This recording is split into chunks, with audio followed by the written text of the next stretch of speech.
Vous écoutez la chaîne 2, il est 12 heures.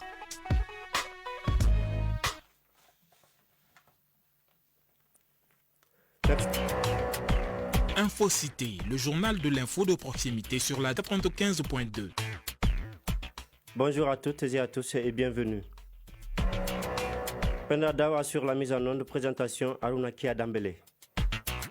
Au sommaire, plus d'une trentaine de jeunes ont bouclé hier une session de formation sur l'entrepreneuriat. Ils ont été outillés par la Jeune Chambre internationale Bamako Tiwara en partenariat avec la Chambre de commerce et d'industrie du Mali. Le projet est intitulé J'entreprends. La divagation des animaux à Bamako, on en parle, un phénomène qui devient de plus en plus récurrent dans la capitale avec son lot d'accidents et ses conséquences. Notre dossier du jour fait un focus sur le ver de thé entre consolidation des relations interpersonnelles et conséquences infectieuses sur le plan santé. Aminata Alice Guindo est allée faire le tour dans certains grains de jeunes. Dans l'actualité internationale, Cheikh Amadou Diarra nous parlera entre autres des législatives au Sénégal avec l'intercoalition de l'opposition. Voilà pour les titres, tout de suite les détails. Tout d'abord, cette information, la Fédération nationale des diabétiques célèbre ce 14 novembre la journée mondiale du diabète. L'édition 2024 est placée sous le thème Diabète et bien-être. La journée vise à sensibiliser la population sur l'importance du dépistage du diabète. De nombreux acteurs prennent part à cette célébration et parmi lesquels les responsables de la direction de l'Organisation mondiale de la santé au Mali. Cette journée met en avant les défis posés par cette maladie chronique et encourage une approche participative des acteurs de la santé publique. Notre reporter Mariam Konaté nous donnera plus de détails dans l'édition de 18h. Je vous le disais dans le sommaire, fin de la formation des jeunes en entrepreneuriat à la Chambre de commerce et d'industrie du Mali, la session de formation en entrepreneuriat destinée à moins d'une quarantaine de jeunes. Une initiative qui vise à doter ses bénéficiaires des compétences nécessaires dans la mise en œuvre de leurs projets. Cette formation aura-t-elle un impact sur leur métier? C'est ce que nous avons cherché à savoir avec notre reporter Issa Dao. Ils sont au total 37 jeunes à recevoir des attestations à l'issue d'une formation de 3 jours initiée par la Jeune Chambre internationale Bamako Tiwara et la Chambre de commerce de l'industrie du Mali. Le projet est intitulé J'entreprends et il vise à donner aux jeunes les clés pour réussir dans un environnement de plus en plus concurrentiel. Méridé Wologem, directrice du projet J'entreprends. D'après les constats, nous avons remarqué que chaque année, ces jeunes ont du mal à faire fructifier leur entreprise. Donc c'est après des constats que nous avons décidé de les former sur les bases de l'entrepreneuriat. Pour Tabouri Cheikh Oumar, récipiendaire, c'est une porte ouverte vers de nouvelles opportunités. J'ai acquis pas mal de choses. Ça m'a permis tout au début de savoir c'est quoi l'entrepreneuriat et quand tu ouvres ton entreprise, de surtout le formaliser pour pouvoir bénéficier des exonérations. Donc ça va vraiment m'aider à pouvoir d'abord réfléchir sur le projet que je veux mettre en place et au fil du temps, suivre les démarches et pouvoir débuter avec mon projet. Les formateurs insistent sur l'importance de mettre en pratique les compétences acquises. Pour eux, l'impact de cette formation se mesurera à la capacité de ces jeunes à créer des entreprises viables et à générer des revenus. Maléfili, directeur de la formation, s'estime. Pour certains, c'était des porteurs de projets, certains ne savaient même pas comment identifier ou mûrir une idée de projet. Et certains étaient déjà dans l'entrepreneuriat, donc ils voulaient juste avoir des outils pour la gestion ou pour des stratégies de commercialisation. Une fin de formation, mais peut-être le début d'une success story pour ces jeunes entrepreneurs.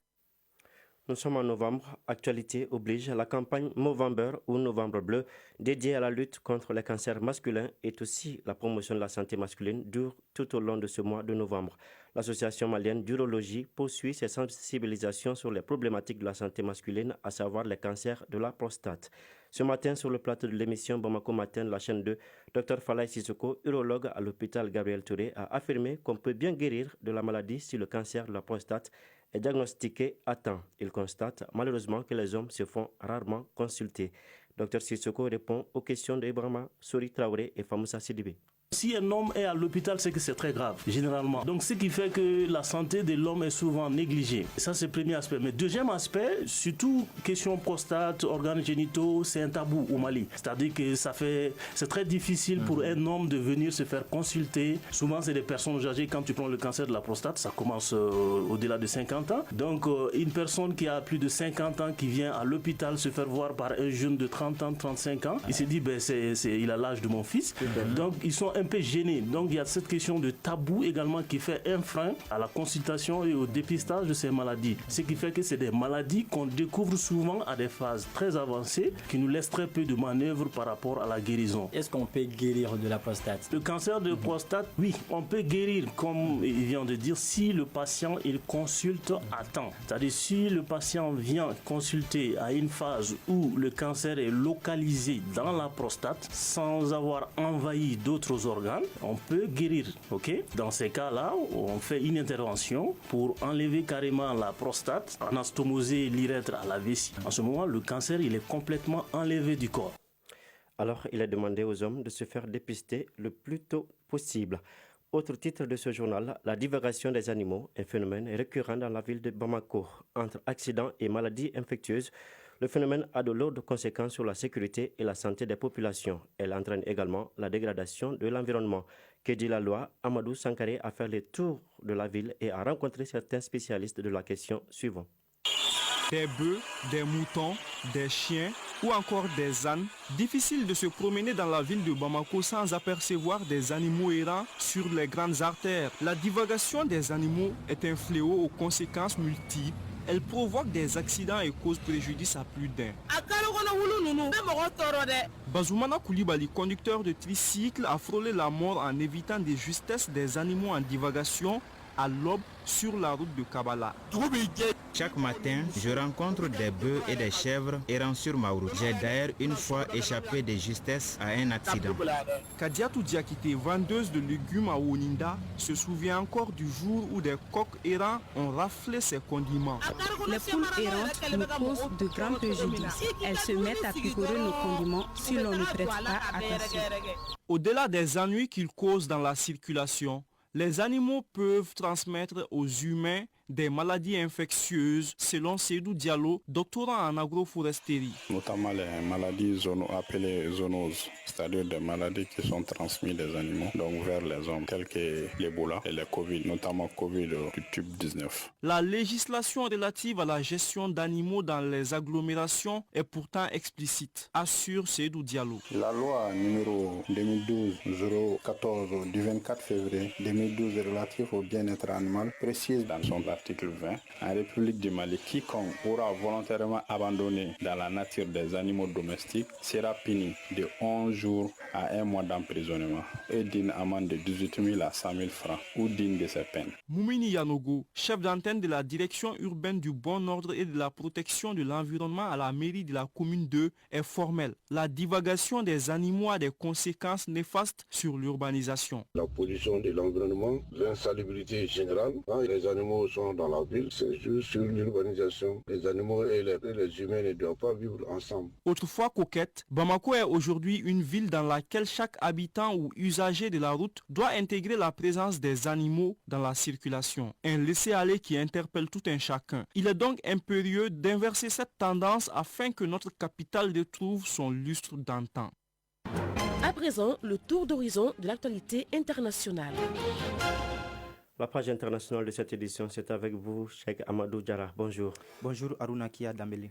Tout d'abord, au Sénégal, une intercoalition de l'opposition affiche son alliance nécessaire pour les législatives. Jour J-3 avant les élections législatives anticipées au Sénégal. La campagne qui doit prendre fin demain est entrée dans sa dernière ligne droite. Les candidats cherchent à convaincre les derniers indécis. À Dakar, la coalition des Sam Sakadou a organisé hier une nouvelle étape de sa caravane. Étape un peu cruciale, particulière aussi, puisque dans le département de Dakar, la plus grosse circonscription d'électeurs du pays, une intercoalition de l'opposition a été faite avec Takou Walou de l'ancien président Macky Sall et Jam Ak Ndjarin de l'ancien premier ministre Amadou Ba. Objectif que chaque parti décroche des sièges là où il est le mieux placé. En République démocratique du Congo, une pétition en faveur d'une révision constitutionnelle déposée à l'Assemblée. Au total, 100 000 signatures, comme l'exige la loi, ont été collectées. C'est à l'issue d'une première pétition déposée hier à l'Assemblée nationale de la RDC. C'est là pour revoir la durée du mandat présidentiel et réformer la justice congolaise.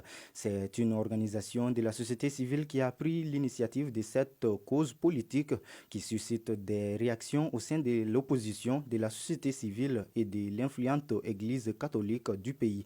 Si les principales figures de l'opposition ne se sont pas encore réunies pour contrer le parti au pouvoir à Kinshasa, la coalition de Martin Fayoulou a déjà lancé une série de sensibilisations contre cette révision sous le slogan Changeons Félix Tshisekedi et non la Constitution.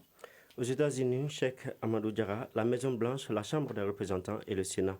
En un mot, le tiercé gagnant des Républicains. Selon les déclarations des chaînes d'information CNN et NBC News, les Républicains ont obtenu au moins 218 sièges sur les 435 en jeu. Ils gardent leur majorité à la Chambre des représentants après avoir déjà arraché le Sénat aux démocrates lors des élections la semaine dernière. Une victoire annoncé hier par les médias américains, ce qui assurera à Donald Trump une maîtrise confortable des leviers du pouvoir pour son retour à Washington.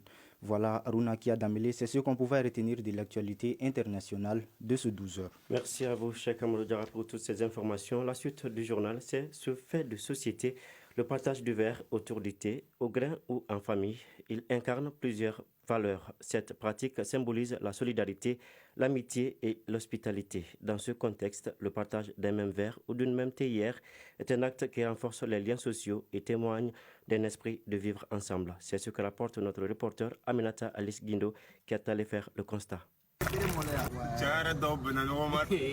Les moments de partage d'été illustrent la cohésion du groupe, où chacun participe à un rituel commun. C'est l'apparence qui reflète ce groupe de grains que nous avons rencontré à Missabougou, en commune 6 du district de Bamako. Mamadou Fofana, commerçant. Nous le faisons sans raison particulière. Nous partageons le même verre d'été. Cela renforce nos liens et consolide nos relations. C'est une pratique que nous avons depuis notre enfance et nous ne sommes jamais tombés malades.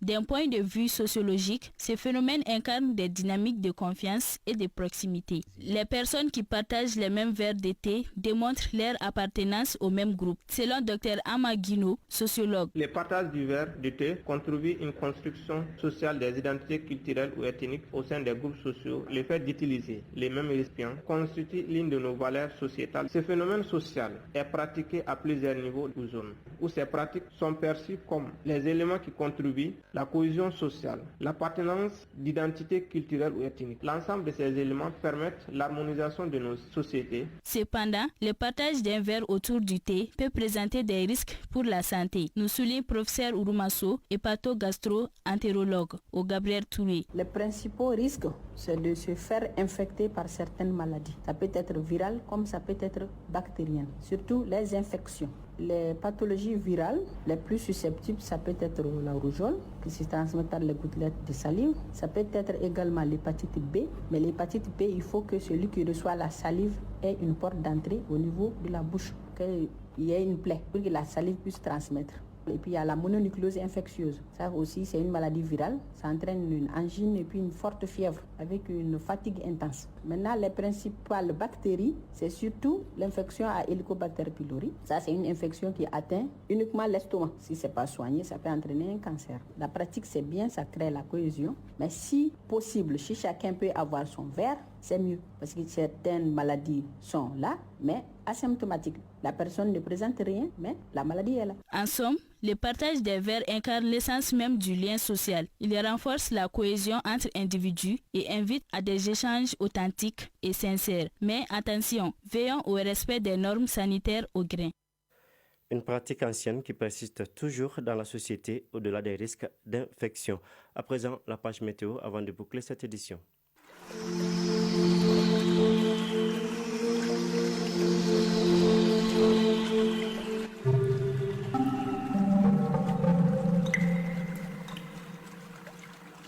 À 12h passées de 14 minutes, à Bamako et environ, il est ressenti 34 degrés. La maximale attendue sera de 36 degrés Celsius. La visibilité est réduite par endroits dans la capitale. Le soleil, il se couchera à 18h passées de 4 minutes. Point final à ce journal qui vous a été présenté par Arunaki Adambele, réalisation Kenta Togora Babitu Sogoba, mise en onde Penda Dao, coordination Sedou Traoré. Merci à vous de l'avoir suivi. Prochain rendez-vous, le journal des sports qui sera présenté par Awaka Misoko et Bourema Diallo. Bonne écoute sur la chaîne 2.